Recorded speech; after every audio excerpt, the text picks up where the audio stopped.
welcome to Homestead Corner. I'm Jenny, and today I wanted to talk a little bit about this rampant inflation.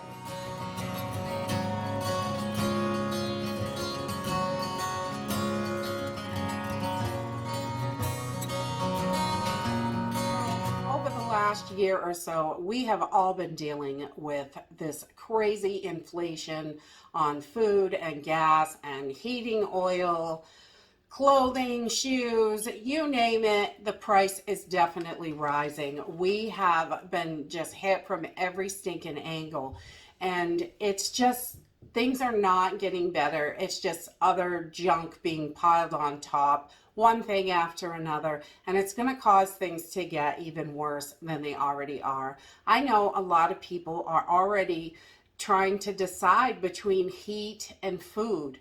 Unfortunately, that is a horrible thing to have to deal with, especially if you're in a colder area. And I know in the summertime it is going to hit the warmer areas. People need air conditioning and fans to help keep them cool when it is really hot outside. And with these high oil prices and the cost of food and everything that is so expensive, it just makes it so much harder. You have to decide between heat or cooling and food, and that is not okay. It's really horrible that we're in this situation, but it is what it is, and there is nothing that you and I can do about this today. So we have to definitely deal with this. And I have seen a few different articles. My husband sent me some articles. I'll link them down below so you can check them out if you'd like to. And they're talking, expect a $3,000 increase in your food budget this year. $3,000. With the cost of oil, people are going to freeze to death or starve to death. You ain't having both. There is no stinking way that people are going to be able to get through this, and it's absolutely horrible.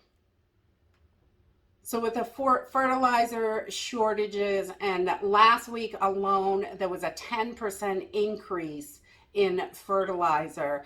That is going to cause a whole mess more problems on top of it.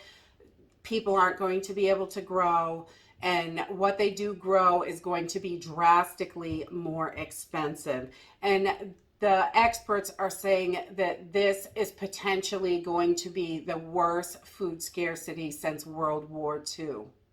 We've also got the avian flu going through all the chicken farms and stuff, which does not help matters in any way. They are having to dispose of millions of chickens, which is going to cause an egg shortage, chicken problems, all of that stuff, and it's just going to raise the prices. The last time we had the avian flu was like 2015, and the price of eggs went up over $3 a dozen. And currently in our area, I think they're right around $2 a dozen right now. I have my own chickens, so I don't buy eggs all the time, but I know a lot of people do. And with the price of everything else going up, it's just going to make it harder. And just something that we do for my family, and it might help you guys, is definitely check your sales at all of your stores. I go through all the sale flyers. We don't really get much in the mail, but I do check online. A lot of the stores will have a sale flyer, what's on sale this week or this month or whatever. Go through those, and if you have to hit 3 or 4 stores while you're out to get the best deal on food, definitely go ahead and do that. We don't buy meat if it's not on sale. This week there is beef on sale, so I will be buying beef this week. But last week I only bought chicken. And we have to, those are some things that we do to help us save. So I'm not paying full price for meat ever. Hardly ever do I pay that. And 9 times out of 10, when it's on sale, I'll buy as much as I can afford, as much as I can get, and put that away. So I still get to eat chicken and beef and pork each week, but I don't buy it every week. I'm not going to the store with my meal plan and picking up a little bit of everything.